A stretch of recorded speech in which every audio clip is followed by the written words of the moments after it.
सभी लोग बना लो topic, third law of motion.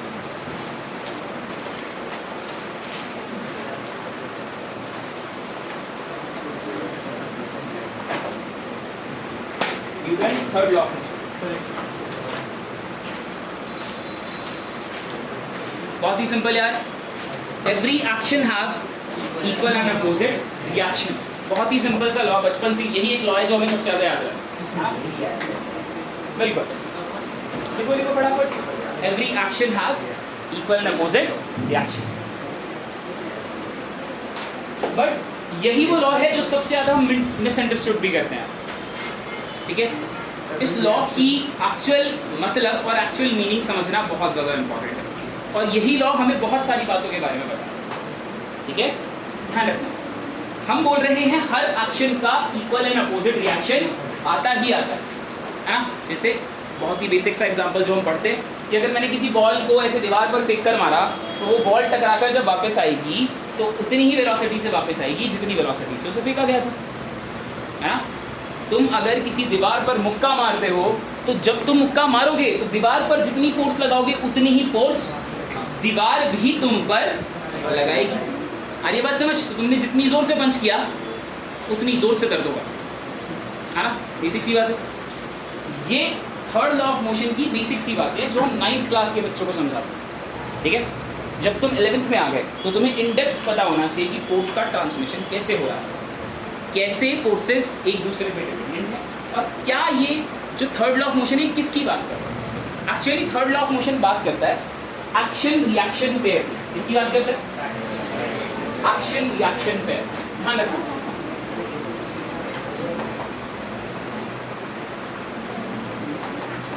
Third law of motion बोलता है हर एक्शन का एक रिएक्शन होता है, और ये रिएक्शंस हमेशा हर जगह एग्जिस्ट करते हैं। आ रही बात समझ? जो जो forces third law of motion को फॉलो करेंगे उन फोर्सेस पर ये एक्शन रिएक्शन पेयर्स हमेशा एग्जिस्ट करें। ये बात ध्यान रखो, हर फोर्स पर एक्शन रिएक्शन पेयर बने ये जरूरी नहीं है।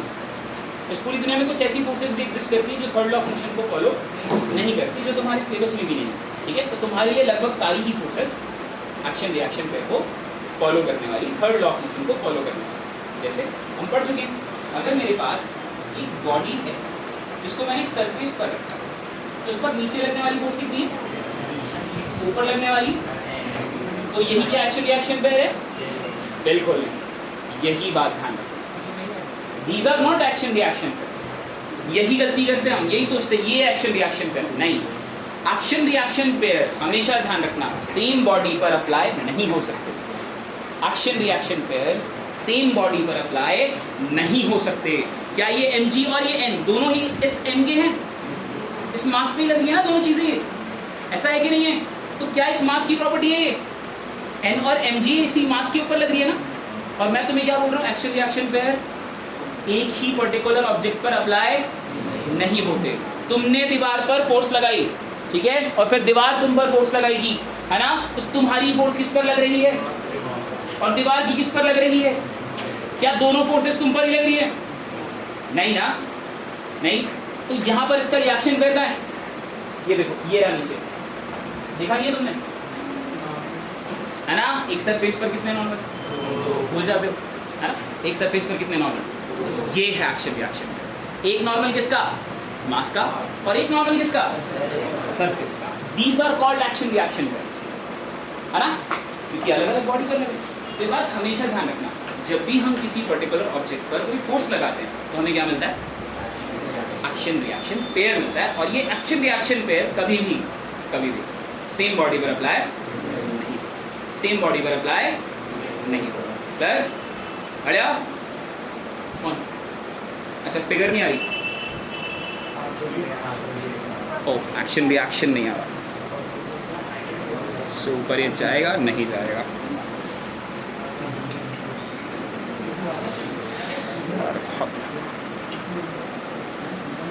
बढ़िया,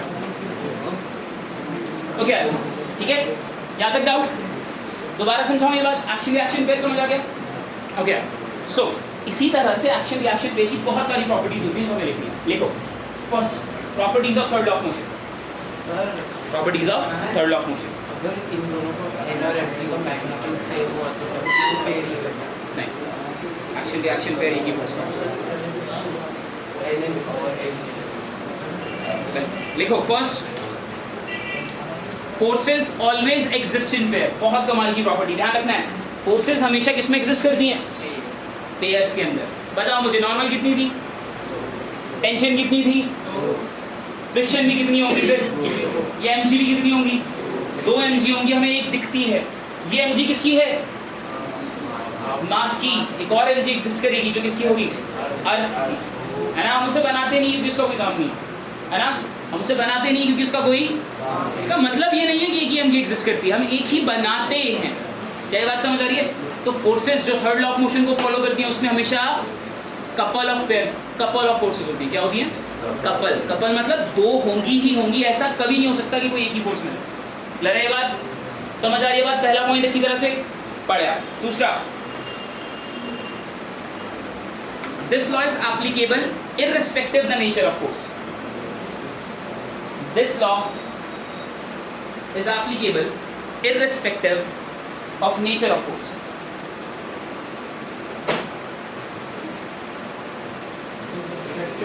The nature of force. ठीक है, this law is applicable irrespective of nature of force. ठीक है, मैटर नहीं करता कि फोर्स कैसी है। ठीक है, टूवर्ड्स है, ठीक है, अवे है, कैसी भी फोर्स हो, ठीक है, ये लॉ हर जगह अप्लाई हो जाता है। ठीक है, टेंशन हमारी कैसी फोर्स थी जो बॉडी से अवे लगती थी, नॉर्मल हमारी एक ऐसी फोर्स थी जो नॉर्मल बॉडी के परपेंडिकुलर लगती थी, है ना, है ना। फ्रिक्शन हमारे पास एक ऐसी फोर्स थी जो मोशन है उसके पैरेलल लगती थी, उसके टेंजेंट पर लगती थी। तो डजंट मैटर कैसी फोर्स है, ठीक है, कैसी नेचर ऑफ फोर्स है, सब पर एक्शन रिएक्शन पेयर बनेंगे ही बनेंगे अगर वो forces third law of motion को फॉलो करते। सब बढ़िया। नेक्स्ट देखो, action reaction pair always acts on different bodies. Action reaction pair always acts on different bodies.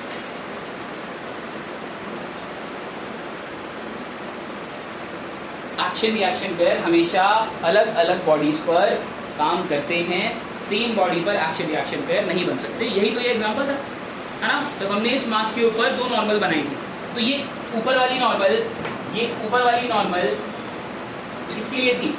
मास के लिए। और ये जो नीचे वाली नॉर्मल है ये किसके लिए? सरफेस के, है ना। तो एक जगह पर 2 एक्शन रिएक्शन पेयर एग्जिस्ट करे बट सेम बॉडी पर अप्लाई नहीं। बढ़िया। नेक्स्ट,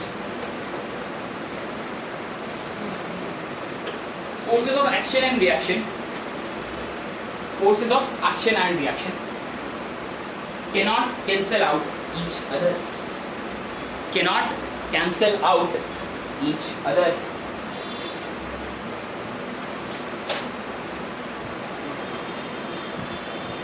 एक्शन रिएक्शन पेयर्स अगर एक जगह पर लग जाते तो क्या होता, है ना, कैंसिल हो जाता।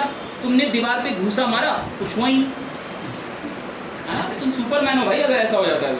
क्यों हो रहा है ऐसा? क्योंकि तुमने जितनी फोर्स लगाई दीवार ने भी उतनी तुम पर फोर्स लगाई, दोनों फोर्सेस कैंसिल हो गई। इसका मतलब तुम्हें किसी को धक्का दो तो कुछ नहीं होगा। होता ही है, ऐसा हो सकता है। तुम किसी को धक्का दो, किसी को थ्रो करो, कुछ करो, है ना, ऐसा होता है कि कुछ नहीं होता। ऐसा इसीलिए हो पा रहा है क्योंकि थर्ड लॉ ऑफ मोशन है।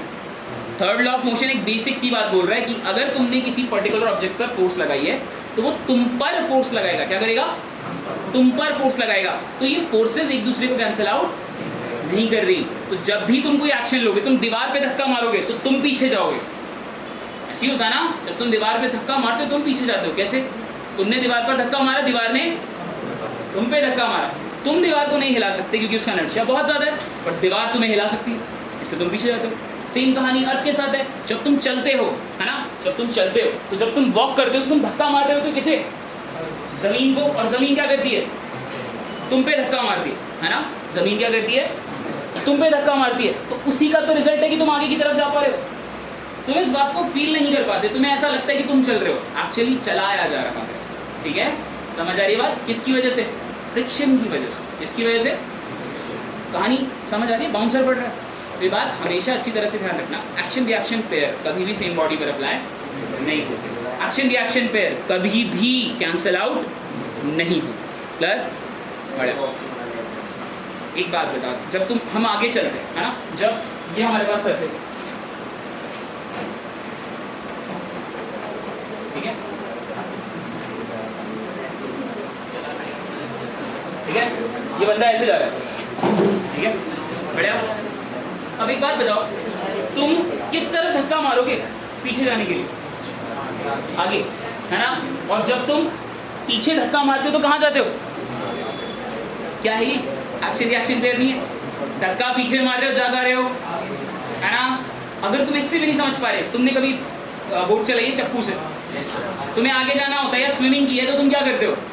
तुम आगे जाने के लिए पीछे प्रोपेल करते हो और पीछे जाने के लिए आगे प्रोपेल करते हो। ऐसे ही होता है ना, उल्टा नहीं है।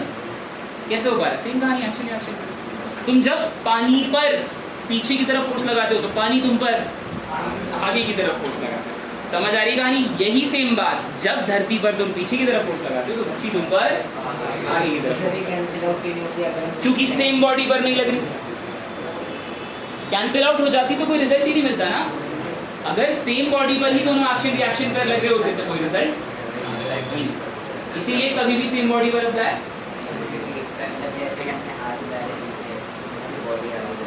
हाथ हिलाने से नहीं, पानी को पीछे फेंकने से, है ना? तो तुमने पानी को जब पीछे फेंका तो किस पर फोर्स लगाई? और पानी ने तुम पर। सेम बात है क्या? अलग अलग बॉडीज है ना, सब बढ़िया। ओके, तो हमने ये समझा एक्शन रिएक्शन पेयर की क्या कहानी है। क्लियर? ओके, अब इसके बेस पर यही हमारा सिंपल सा लॉ था जो हमें एक सिंपल न्यूमेरिकल सिग्निफिकेंस देता है, एंड दैट इज, देखो, force of first on second is equals to minus of force of second on first। जो फोर्स पहली बॉडी दूसरे पर लगा रही है वही सेम फोर्स अपोजिट डायरेक्शन में दूसरी बॉडी किस पर लगा रही है? पहली बॉडी पर। आगे बात समझ? कुछ मुश्किल तो नहीं है? क्या हो गया? कोई बात नहीं, हो जाएगा भाई, ठीक हो।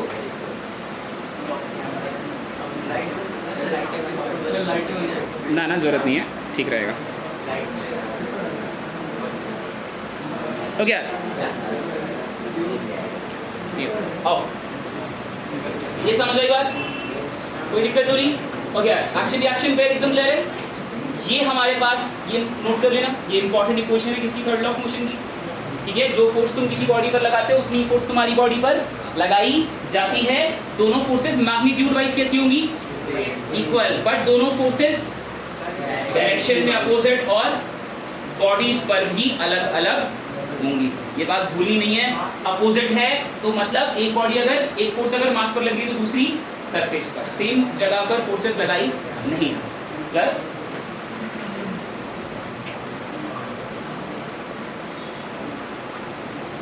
बनाओ topic, application of third law of motion. फटाफट। Apparent weight of a man in a lift. Apparent weight of, apparent, या apparent का मतलब होता है फेक, ठीक है? apparent weight of man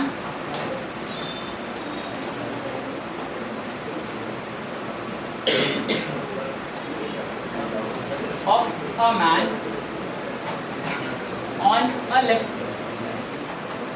हमारे पास एक लिफ्ट है यार, उस लिफ्ट के बेसिस पर हम देखेंगे जब वो लिफ्ट ऊपर नीचे मूव करेगी तो इस इंसान का वेट अलग अलग होगा। ठीक है, समझते हैं इस बात का क्या? देखो यार, मेरे पास ये वेइंग मशीन, ठीक है, और यहाँ पर हर्षित खड़ा, ठीक है। हर्षित का वेट है 50 kg। कितना? समझ आ रही है बात? कितना वेट है? ये जो वेट की मैं बात कर रहा हूँ ये कैसे आया? जब हर्षित वेइंग मशीन पर खड़ा होगा तो हर्षित पर नीचे की तरफ क्या लगेगी और ऊपर की तरफ क्या लगेगी? तो जो ये वेइंग मशीन है, ये वेइंग मशीन ये किसे मेजर करती है? ध्यान रखना, weighing machine measures normal reaction. आज ये बात समझ, किसे मेजर कर रही है? ये बात हमेशा ध्यान रखना। ओके, ग्रेविटी जिस फोर्स से तुम्हें नीचे खींच रही है वो कभी चेंज हो सकती है क्या? वो तो कभी चेंज नहीं होने वाली। क्या चेंज हो सकता है? Normal reaction. तुम जितनी जोर से वेइंग मशीन को दबाते हो उतनी ही जोर से वेइंग मशीन तुम्हें ऊपर की तरफ धक्का मारती है, और वो ऊपर की तरफ जो धक्का मारना है ना, वही तुम्हें क्या दिखाता है? तुम्हारा वेट। वही तुम्हें क्या दिखाता है? तुम्हारा, ठीक है? हाँ यार, वो एक्चुअल वेट ही होता है। तो अगर हम रेस्ट पर खड़े, अगर हम किस पर खड़े, तो अगर हम रेस्ट पर खड़े हैं, हम या हमारा फ्रेम ऑफ रेफरेंस ऊपर या नीचे मूव नहीं कर रहा, ठीक है, हम लिफ्ट में नहीं खड़े हुए, तो जो हमारा वेट होगा वही दिखाया जाएगा। तब एन एम जी के क्या होगा, है ना? यहाँ पर ये जो एन है ये किसके इक्वल हो जाएगा, और यही क्या होगा हमारा वेट। आगे बात समझ, कोई दुख तो नहीं है ना? First law of motion apply हो। अब यहाँ पर थर्ड लॉ ऑफ मोशन भी अप्लाई होगा, है ना? क्यों कैलकुलेट क्या कर रहे हैं? Normal reaction. कैलकुलेट क्या कर रहे हैं?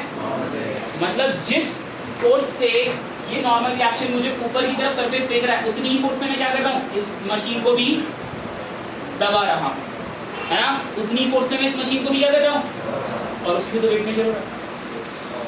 समझ आई बात या नहीं समझ आई? तुम्हें धरती नीचे खींचती है एमजी से, तुम वेइंग मशीन पर खड़े हो, है ना? वेइंग मशीन तुम्हें ऊपर की तरफ फोर्स लगाती है नॉर्मल, और तुम उस वेइंग मशीन पर नीचे की तरफ क्या लगाते हो? फिर से इक्वल एंड अपोजिट रिएक्शन, एक और नॉर्मल, और उसी नॉर्मल की वजह से तुम्हारा वेट मेजर हो रहा है। क्लियर है ये बात? ऊपर से तो नहीं जा रहा, ठीक है? ऊपर वाला नॉर्मल तो उस मशीन ने तुम पर लगाया, तुम्हारा जो फोर्स लग रहा है मशीन पर वो कौन सा वाला नॉर्मल है? एकदम बढ़िया, कोई डाउट तो नहीं है? कुछ ऊपर से तो नहीं जा रहा? सब ठीक, एकदम क्लियर? ओके, ठीक है। सो अब हमें क्या करना है? अब हमें ये देखना है कि अगर हम ऊपर या नीचे मूव करते हैं तो हमारी बॉडी पर, या लेफ्ट में ऊपर और नीचे मूव करते हैं तो हमारी बॉडी पर इस थर्ड लॉ ऑफ मोशन का एक क्या इफेक्ट पड़ता है? बता, जल्दी बोल। अरे भाई मेरे, ये फोर्सेस तो इक्वल होंगी ना, ये तो मास पे लग रही है। कौन सी फोर्सेस इक्वल नहीं हो सकती? बोल भाई। Action reaction pair. कौन सी एक्शन रिएक्शन पेयर? कौन से? एम जी और एन है क्या? फिर तो कंफ्यूज क्यों हो जाता है? कौन से हैं? एन और एन बनाए मैंने, दो एन, फिर क्यों दुखी है बता? और एन और एन का मैग्नीट्यूड इक्वल होगा, बट वो सेम बॉडी में अप्लाई। ये बात ध्यान रखनी, ठीक है?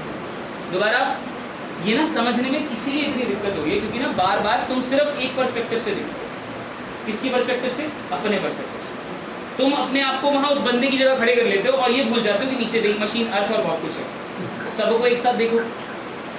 तुम अगर वेइंग मशीन पर फोर्स लगा रहे हो तो वेइंग मशीन भी तुम पर कौन सी फोर्स? Normal reaction. तुम वेइंग मशीन पर कौन सी फोर्स लगा रहे थे? तुम वेइंग मशीन पर एमजी लगा रहे थे क्या? नहीं, तुम क्या लगा रहे हो वेइंग मशीन पर? नॉर्मल। भूलना मत, बार बार समझा रहा हूँ, फिर वही काम कर दोगे। ये एमजी वेइंग मशीन पर लग रही है, किस पे लग रही है? हम पे लग रही है। हमें ग्रेविटी नीचे खींच रही है ना? पेन भी चला गया नीचे यार, ठीक है? हमें ग्रेविटी नीचे खींच रही है, तो ये एमजी फोर्स ग्रेविटी अर्थ हम पर लगा रही है ना? तो इसको रोक कौन रहा है? ये वेइंग मशीन। किस तरफ फोर्स लगा के? ऊपर फोर्स लगा। कौन सी फोर्स? Normal reaction. ये भी किस पर लग रही है? हम पर। अब मुझे बताओ, ये एमजी और एन में से कोई फोर्स है जो तुमने ग्रेविटी इस मशीन पर लगा दी अभी तक? एक भी नहीं लगे। अब लगाओगे ना, जब नॉर्मल रिएक्शन का क्या मिलेगा? अगला पेयर, एक और नॉर्मल रिएक्शन। ये नॉर्मल रिएक्शन दूसरी वाली किसकी है? ये वेइंग मशीन की। और इसे ही कौन मेजर करता है? वेइंग मशीन, ताकि हमारा वेट मेजर। क्लियर है बात? क्लियर है बात? एक बार और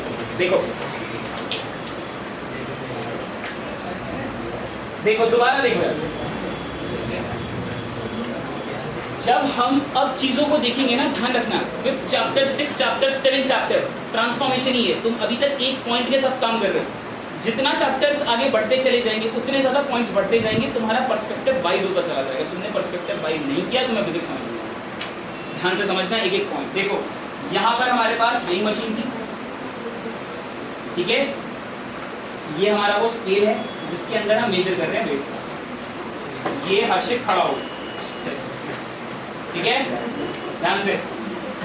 हर्षित पर कितनी फोर्स नीचे? किसके ऊपर लग रही है फोर्स? हर्षित पर, है ना? हर्षित पर फोर्स लग रही है, इस पे खड़ा है हर्षित, वेइंग मशीन पर, वेइंग मशीन इसे नीचे जाने देगी? कैसे नहीं जाने देगी? ऊपर की तरफ क्या लगा रही है? नॉर्मल। ऊपर की तरफ क्या लगा रही है? ये नॉर्मल भी किसकी? हर्षित। आ रही बात समझ?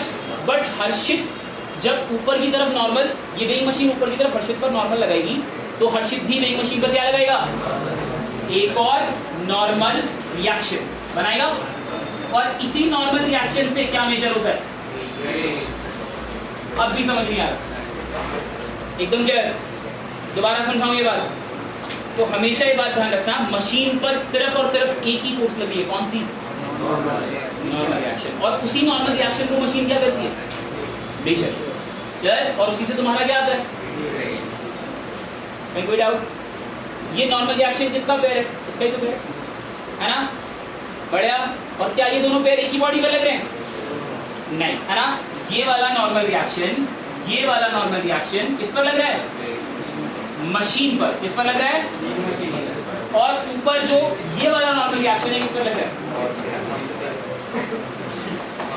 Action reaction pair. समझ आ रही है कहानी? समझ आ रही है कहानी? ठीक है? ध्यान रखना है, क्या ये दोनों एक ही बॉडी पर लग रहे हैं? नहीं।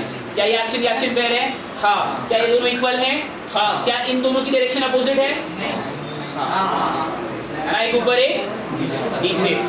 क्या ये एक दूसरे को कैंसिल आउट कर रहे हैं? नहीं। अगर कैंसिल आउट कर रहे होते तो हर्षित का वेट कितना आता?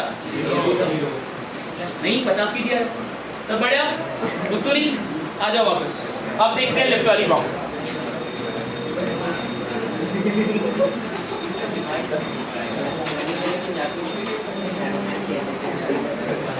देखो यार, इधर इधर इधर इधर केस फर्स्ट कहता है हम नीचे की तरफ जा रहे हैं। किस तरफ जा रहे हैं? Going downwards.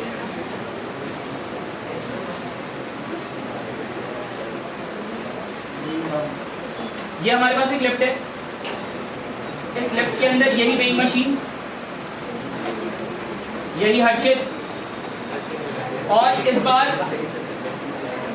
अगर ये लिफ्ट रुकी हुई होती तो नीचे की तरफ mg लगता और ऊपर की तरफ, बट ऐसा नहीं है। लिफ्ट कहाँ जा रही है? इसका मतलब लिफ्ट किस तरफ एक्सेलरेट कर रही है?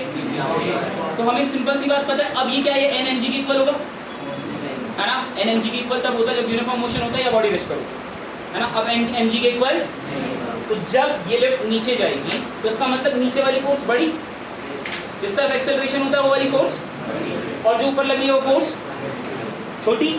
ऐसा ही है। तो अब अगर मैं तुमसे पूछूं कि अब तुम्हारे पास नेट फोर्स कितनी आएगी, तो तुम क्या बोलोगे? mg माइनस, है ना? और ये F नेट कितना होता है? ma is equals to mg minus. तो अब यहाँ से अगर मैं n की वैल्यू तुमसे पूछूं तो क्या ये mg माइनस ma हो जाएगा? ये प्लस का इधर जाके माइनस का इधर जाके, तो देखो नॉर्मल रिएक्शन कितना आया? अब एक बात बताओ मुझे बड़े ध्यान से देखकर, जो तुम्हारे पास नॉर्मल रिएक्शन आ रहा है, क्या ये कम आ रहा है? कम आ रहा है ना? G माइनस ही हो गया ना? कोई दिक्कत तो नहीं? तो इसका मतलब क्या हुआ? इसका मतलब जब लेफ्ट नीचे जाती है तो अगर कोई पर्सन अपना वेट कर रहा है तो उसका वेट कैसा आएगा? कम आएगा। आइए बात समझ? कितना आएगा? कम आएगा। ये बात कुछ ऊपर से तो नहीं जा रहा, सब एकदम बढ़िया। समझ आया क्यों हो रहा है ऐसा?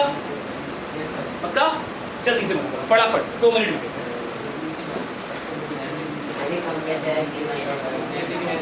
डेरिवेशन में क्या किया है? क्या नहीं समझ आया इसमें? फिर क्या नहीं समझ आया? अच्छा यार, ये ले हर्षित हमारा 5 kg, ठीक है? इधर इधर इधर इतने का ही है हर्षित, ठीक है? 5 की जगह 6 कर दूं? ये लो है हर्षित हमारा 6 kg, ठीक है? बड़े ध्यान से, कितनी फोर्स लगेगी? 60 न्यूटन। यही तो वेट होता है ना? 60 kg नहीं होता, 60 न्यूटन वेट होता है। तो 60 न्यूटन मास कितना? 6 kg। एकदम क्लियर? तो अब मुझे बड़े ध्यान से बताओ, यहाँ पर mg कितना है? 60। सपोज करो ये जो लिफ्ट है ये 2 मीटर पर सेकंड स्क्वायर की रेट से नीचे जा रही है, तो यहाँ पर भी मास कितना? 6 × 2 12, 6 × 2 12। 60 - 12 कितना आ गया? 48 न्यूटन। मतलब अगर ये लिफ्ट 2 मीटर पर सेकंड स्क्वायर की रेट से नीचे जा रही होगी तो तुम्हारा या हर्षद का वेट कितना आएगा? ठीक है, 48 kg या 48 न्यूटन। ठीक है, कोई दिक्कत तो नहीं है। वेट जो 60 kg था वो नीचे जाते समय क्या हो गया? कम हो गया। हाँ बिल्कुल है, बिल्कुल। ये तो लिख लो, फिर बताएंगे अगली डेरिवेशन प्लीज। फर्स्ट की तो है क्या, कौन सी फोर्स बड़ी है? ऊपर वाली नीचे वाली? जिस तरफ एक्सेलरेशन होती है वो फोर्स, कौन सी तरफ एक्सेलरेशन, कौन सी फोर्स बड़ी है?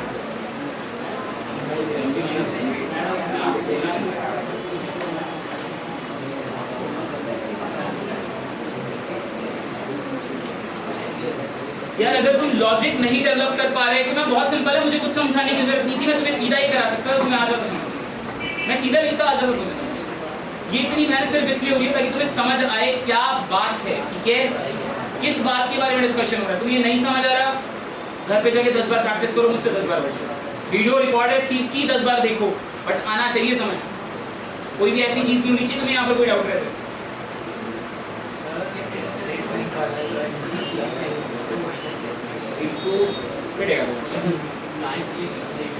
एक बात बताओ, फोर्सेस कैसी लग रही है?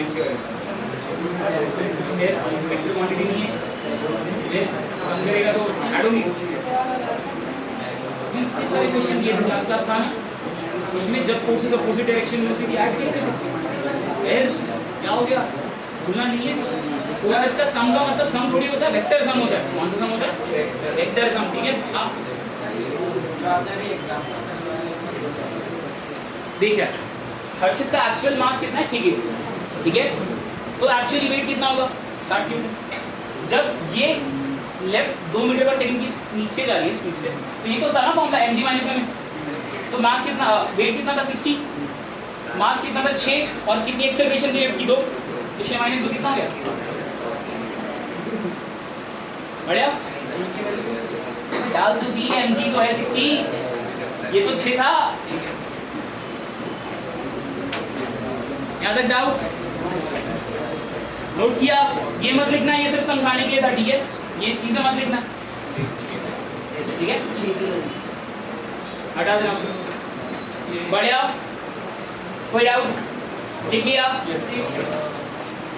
जल्दी रहो, जल्दी, 2 मिनट।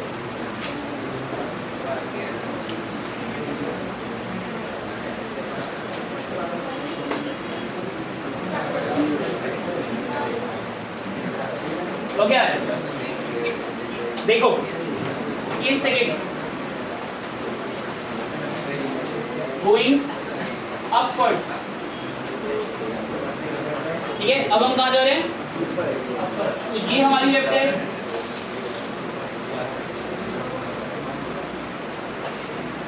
वापस से हर्षित हमारे पास, और इस बार एक्सेलरेशन किस तरफ है? तो भाई नीचे कितनी फोर्स लगी होगी? ऊपर कितनी लगी होगी?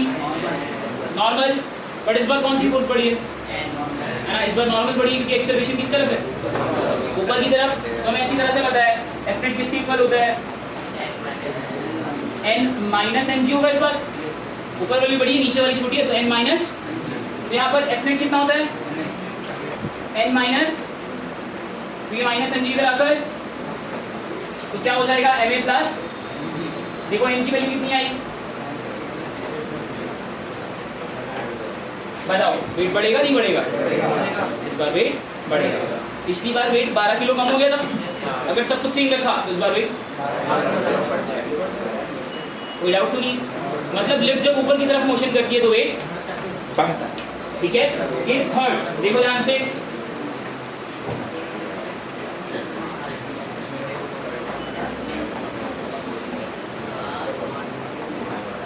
केस थर्ड देखो यार, फ्री फॉल। फ्री फॉल का मतलब, ठीक है, हर्षित, ठीक है, हर्षित लिफ्ट के साथ नीचे जा रहा है और इसे कौन खींच रहा है नीचे? इस बार एक्सेलरेशन ड्यू टू ग्रेविटी। मतलब इस बार एक किसकी इक्वल हो जाएगा? नीचे फोर्स थी mg, ऊपर क्या था? n, और F नेट किसकी इक्वल आ रहा था? कौन सी वाली फोर्स पड़ी है? है ना, क्योंकि एक्सेलरेशन नीचे की तरफ है, नीचे गिर रहे हैं हम। तो mg माइनस, तो फिर से ma is equal to mg minus n, n की वैल्यू फिर से mg माइनस, अब यहाँ पर ये कैसा है, तो mg माइनस क्या हो जाएगा, है ना, mg माइनस mg कितना, तो अगर कोई बॉडी फ्री फॉल करती है तो उसका वेट क्या होता है, समझ आ रही है बात, जब भी कोई चीज फ्री फॉल करती है तो उसका वेट कैसा होता है। तुमने देखा है ना कि जब भी हम स्पेस एक्सपेडिशंस के लिए जाते हैं तो उससे पहले स्पेस में आप कैसा फील करोगे, इसके लिए एक स्पेशल एयरक्राफ्ट बनाया गया है ना, जिसको हम बहुत ज़्यादा हाइट पे ले जाकर फिर नीचे लेकर आते हैं, ठीक है। ऐसा करने पर हमें ग्रेविटी लेस फील करने का मौका मिलता है, कोई दिक्कत तो नहीं। तो ये कैसे कर पा रहे हैं हम पर, जब भी कोई चीज़ एक्सेलरेशन ड्यू टू ग्रेविटी से नीचे की तरफ गिरेगी तब वो अपने आप को कैसे फील करेगी, वेटलेस। ओके, तो अगर किसी को वेट नापना है लेफ्ट में जाके नापो, नीचे जाकर फ्री फॉल करो, बिल्कुल हल्के हो तुम, बस उसके बाद सीधा भगवान के पास हो, ऐसे जीरो वेट करने से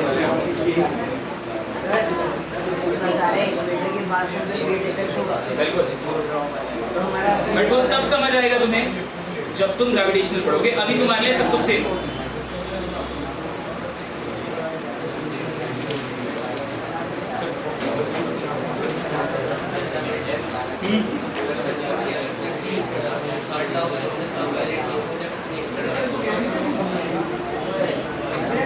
नहीं यार, ठीक है बात,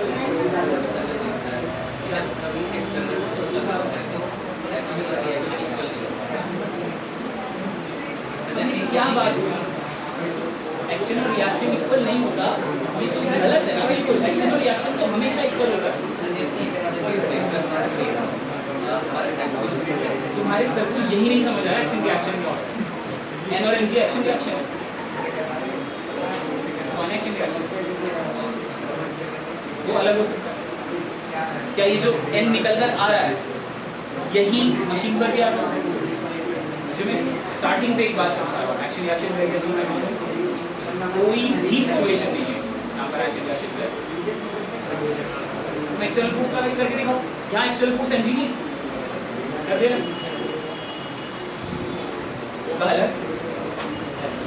ये हो सकता है कि तुम मेजर ना कर पाओ, बहुत ही डिफरेंट बात है, बट ये नहीं हो सकता कि एक्शन रिएक्शन अलग। क्लैरिटी ऑफ कंसेप्ट बहुत इंपॉर्टेंट होती है, ठीक है।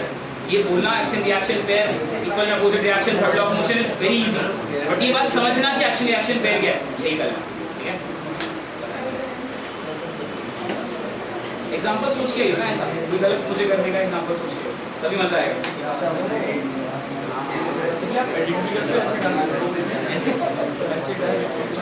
इतना टाइम नहीं होता यार, मैं सुबह से पढ़ा रहा हूँ, अब घर जाके मुझे कहीं जाना है ना, उधर रात को 3-4 बजे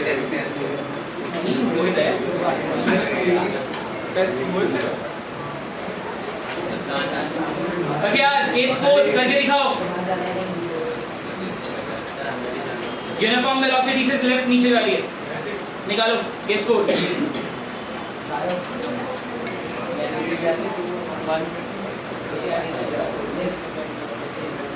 यूनिफॉर्म वेलोसिटी से नीचे जा रही है,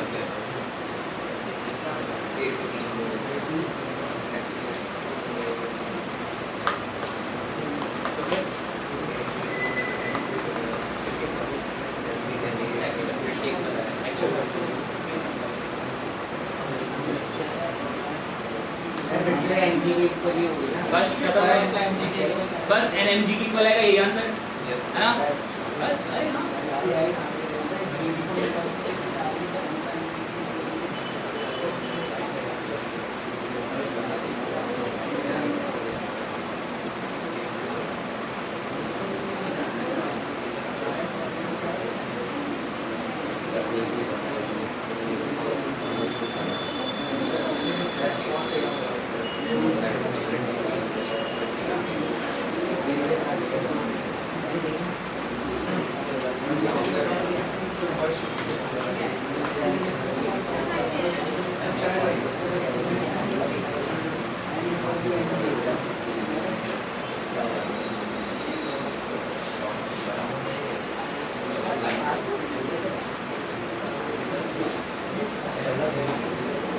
पुट कर लिया, क्या स्कोर आ गया? बहुत ही बढ़िया। ओके यार, देखो एक न्यूमेरिकल इक्वल है एक्सेलरेशन 0 तो एनएमजी के इक्वल।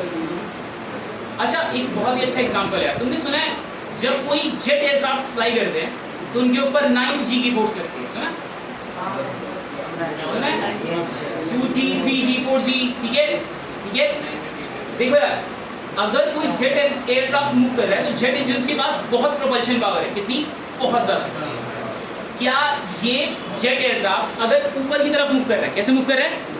ऊपर की तरफ, है ना? तो ऊपर की तरफ ये एक्सेलरेट ग्रेविटी से दुगनी स्पीड पे कर सकता है, कर सकता है ना?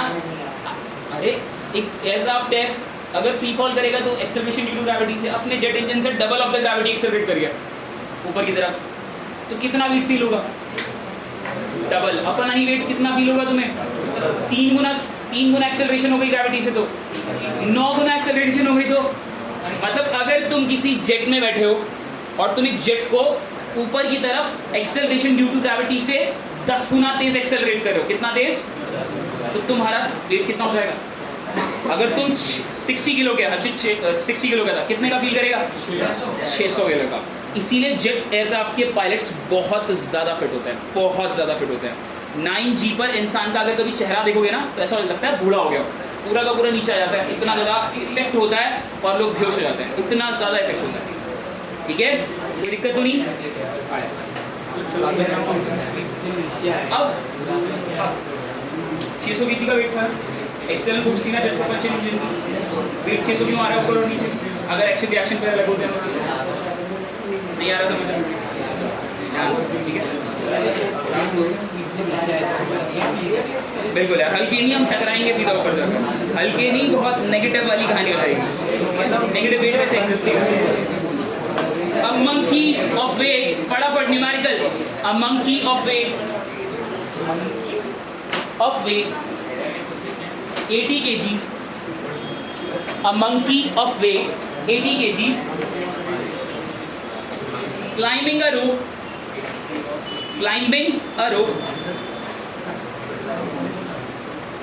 which can handle a stress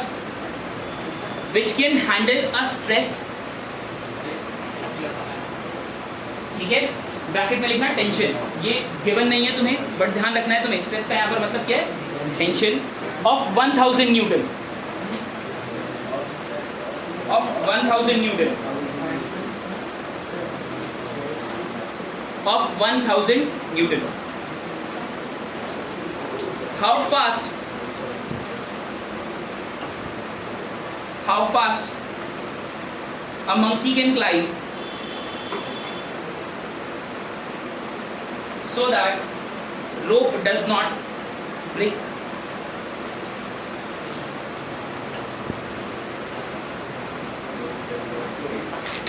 ठीक है,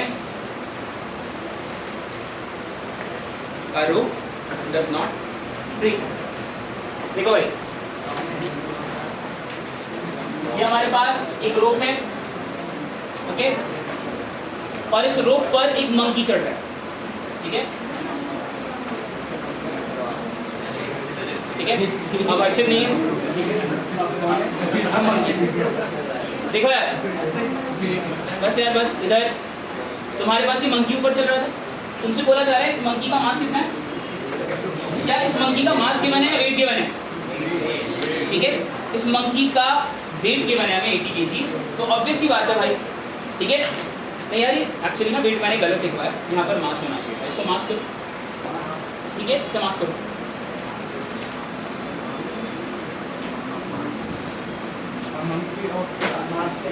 मास है, ठीक है, देख लिया। तो हमारे पास इस मंकी का मास 80 kg है, ये मंकी क्या कर रहा है? इसे ऊपर जा रहा है, तो जब ये ऊपर की तरफ जा रहा होगा तो ऑब्वियस सी बात है ऊपर की तरफ क्या कर रहा है? एक्सेलरेट। इसको नीचे की तरफ कौन खींच रहा होगा? ऐसे लिख दो 8G क्लियर। और जब इसको ये नीचे की तरफ वेट नीचे खींच रहा होगा तो इस रोप पर क्या बनेगी? बढ़िया सब। जब ये मंकी ऊपर की तरफ जा रहा है तो कौन सी फोर्स बढ़ी है? टेंशन या टेंशन बढ़ी है? एक्सेलरेशन किस तरफ है? तो क्या मैं ये बात बोल सकता हूँ कि जो एफ नेट है वो टेंशन माइनस mg हो जाएगा? क्लियर? कोई दिक्कत तो नहीं? पक्का? तो अब मुझे बताओ ये मैक्सिमम कितनी टेंशन झेल सकती थी? 1000 न्यूटन। 1000 न्यूटन से ज्यादा टेंशन झेल। तो यहाँ पर एफ नेट हो गया हमारे पास 80A, क्योंकि मंकी का मास कितना था 80, टेंशन हो गई 1000, और ये कितना हो गया 800। कोई अच्छा परेशान तो नहीं है? डाउट तो नहीं है? तो यहाँ से हमारे पास 80A is equal to 80A is equal to कितना आया? तो A की वैल्यू कितनी आ गई? 0 से 0 गया, 20/8 दैट इज 2.5 मीटर पर सेकेंड स्क्वायर। अगर इतनी स्पीड से मंकी ऊपर चढ़ेगा तो रस्सी नहीं टूटेगी, और अगर इससे ज़्यादा स्पीड, इससे ज़्यादा एक्सेलरेशन हो गई तो रस्सी टूट सकती है। ये बात, तो जब भी तुम्हें ऐसे बोले ना कि रस्सी पर स्ट्रेस 1000 न्यूटन का ही हो सकता है, ठीक है, तो ये बात ध्यान रखना उस समय तुम्हें वो टेंशन कितनी दे रहा है? 1000 न्यूटन। ठीक है, कोई दिक्कत तो नहीं इस तरह के क्वेश्चंस में? ध्यान से, बहुत इंपॉर्टेंट क्वेश्चन है, बहुत ज़्यादा एग्जाम में आता है, इंपॉर्टेंट मार्क करना है। ठीक है, सबसे रहेगा, बट इससे एक पॉइंट भी ज़्यादा हुई तो रस्सी, ठीक है।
यहाँ तक डाउट सब बढ़िया? ओके यार, लिखो एक क्वेश्चन करके दिखाओ।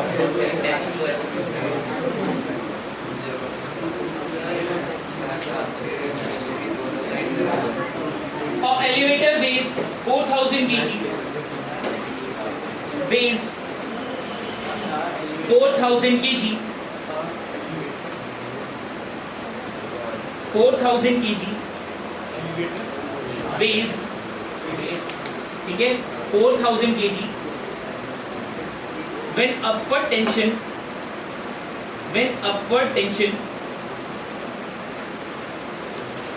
in the supporting cable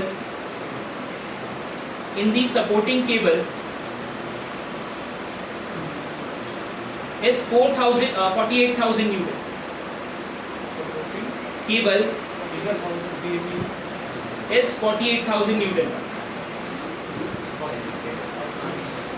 What is the upward acceleration? What is the upward acceleration?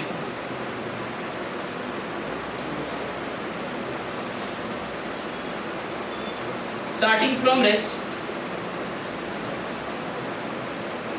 how far does it rise in 3 seconds? Upward acceleration. How far does it rise in 3 seconds? Does it rise in 3 seconds? 3 seconds. निकालो।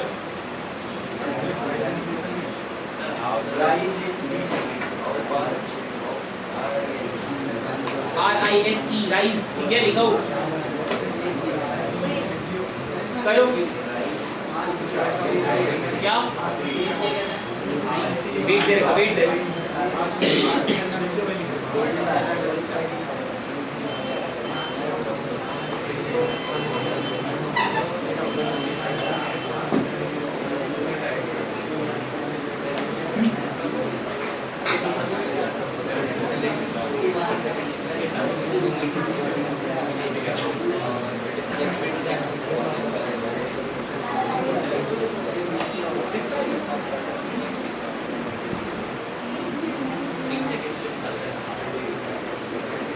Nine या नीचे ध्यान से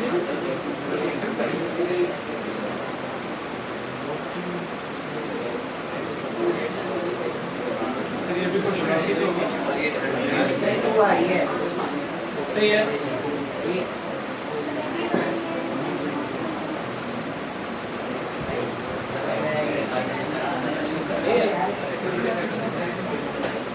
but ये तो तुझे final velocity निकालनी है भाई, मेरा डिस्टेंस पूछा है क्या दो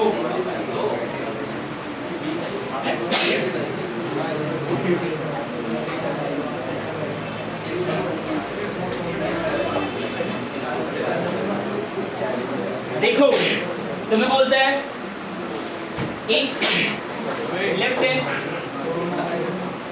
जो एक सपोर्टिंग केबल से बंधी हुई है, ओए इधर एक लेफ्ट है जो किससे बंधी हुई है, सपोर्टिंग केबल से। इस लिफ्ट का मास तुम्हें दे रखा है कितना, 4000 kg।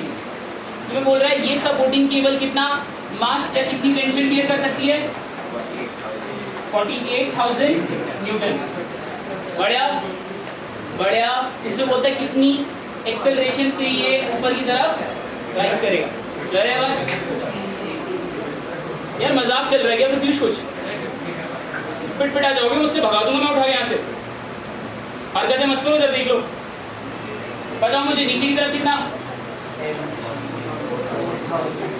एक्सेलरेशन ऊपर की तरफ है, तो कौन सी फोर्स पड़ी है,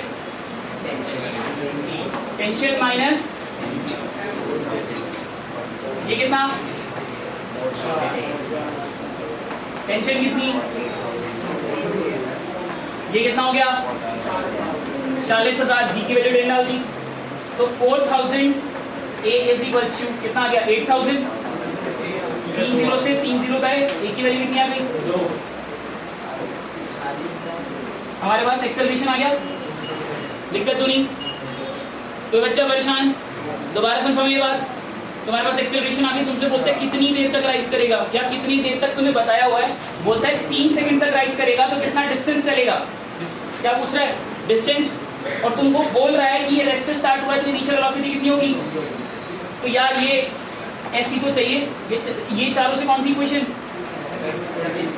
ut plus half at square, s is equal to u कदम half into a into t square is 3 का स्क्वायर, 2 से 2 गया, डिस्टेंस कितना कवर हुआ 9 मीटर। सब बढ़िया, डाउट तो नहीं है?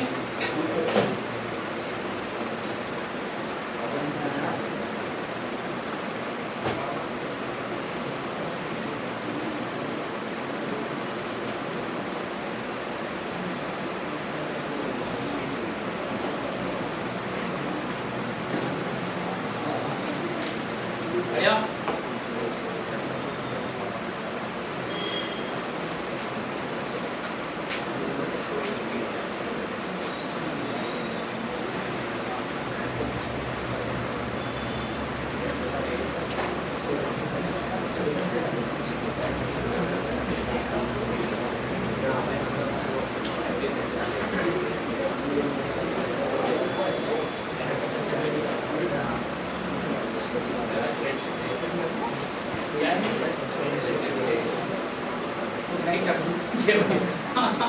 मैं मिल लिया अपने दोस्त से,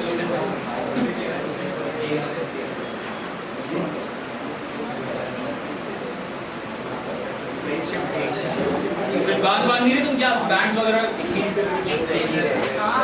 अच्छे नहीं रहेगा।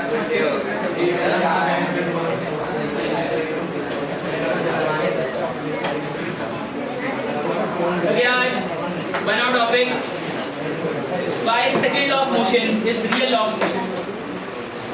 प्रूव कर रहे हैं हम डेरिवेशन, बहुत इंपॉर्टेंट पेपर में आती है कई बारी। By second law of motion is real law of motion. या क्वेश्चन की फॉर्म में आएगी derivation by second law of motion is real law of motion.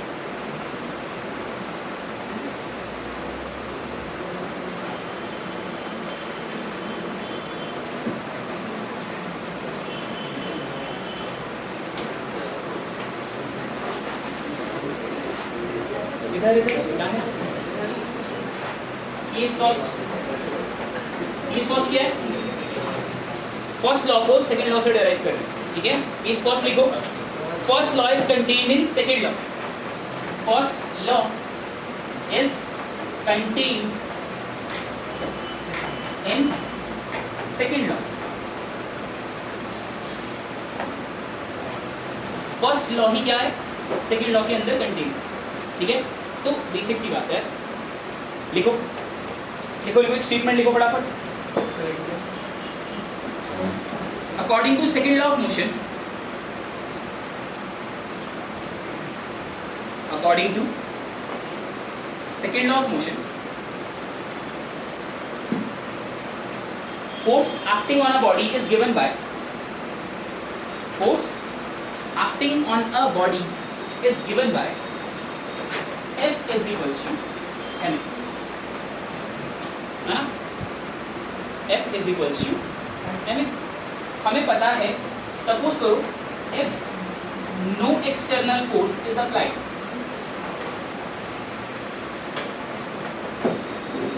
हम कोई एक्सटर्नल फोर्स अप्लाई नहीं कर रहे, तो इसका मतलब F की वैल्यू क्या हो जाएगी, और इसका मतलब मास इनटू एक्सेलरेशन किसके इक्वल हो गया। तो क्या कभी किसी चीज का मास जीरो हो सकता है, मास इनटू एक्सेलरेशन जीरो है, तो इसका मतलब या तो मास जीरो होगा या तो एक्सेलरेशन, क्या मास जीरो हो सकता है, नहीं, ठीक है।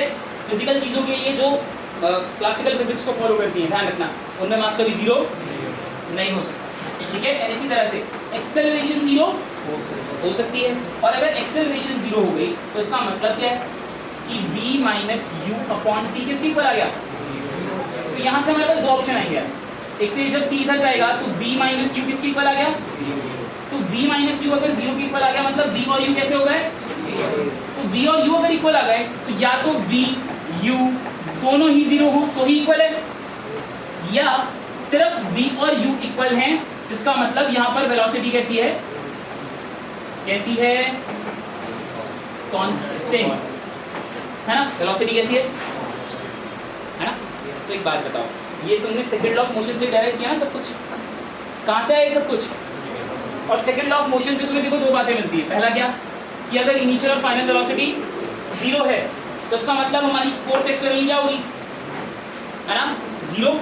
और यही तो होता है if a body at rest stays at rest if external force is zero, है ना। और constant velocity का मतलब क्या हुआ, if a body in uniform motion, है ना, constant velocity का मतलब क्या होता है, uniform motion, stays in uniform motion until external force is not applied। देखो अगर इन दोनों बातों को कंबाइन करूं तो क्या मेरे पास फर्स्ट लॉ ऑफ मोशन आ जाएगा, है ना बच्चेस, फर्स्ट लॉ। तो हमने सेकंड लॉ से किसे डिराइव कर दिया, डाउट है क्या, सब बढ़िया। अरे भाई एक बात बता, अगर बॉडी रेस्ट पर है तो रेस्ट पर रहेगी, इसका मतलब जब फोर्स बाहर वाली नहीं लगती तो यही होता ना, बाहर वाली फोर्स जीरो है, तो ये प्रूव हो गया ना, बॉडी रेस्ट पे तो रेस्ट पे रहेगी। और अगर यूनिफॉर्म मोशन कर रही है कांस्टेंट वेलोसिटी से तो यूनिफॉर्म मोशन करती रहेगी, ये भी प्रूव हो गया इसी फोर्स जीरो से, इसका मतलब बस बात, ठीक है। हाँ ये सब कुछ लिखना, जल्दी से भाई जल्दी से नोट करो।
क्या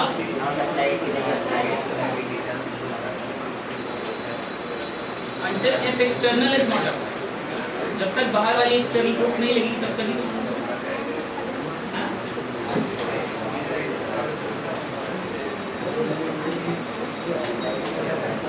यहाँ तक डाउट? क्या तुम इससे थर्ड लॉ प्रूव करके आके दोगे मुझे?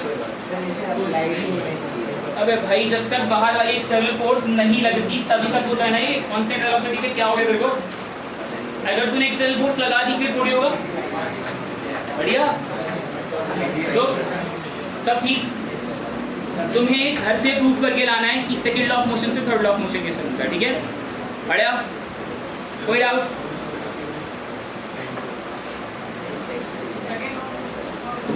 ये सेकंड से फर्स्ट में है ना, घर से क्या करके लाना है?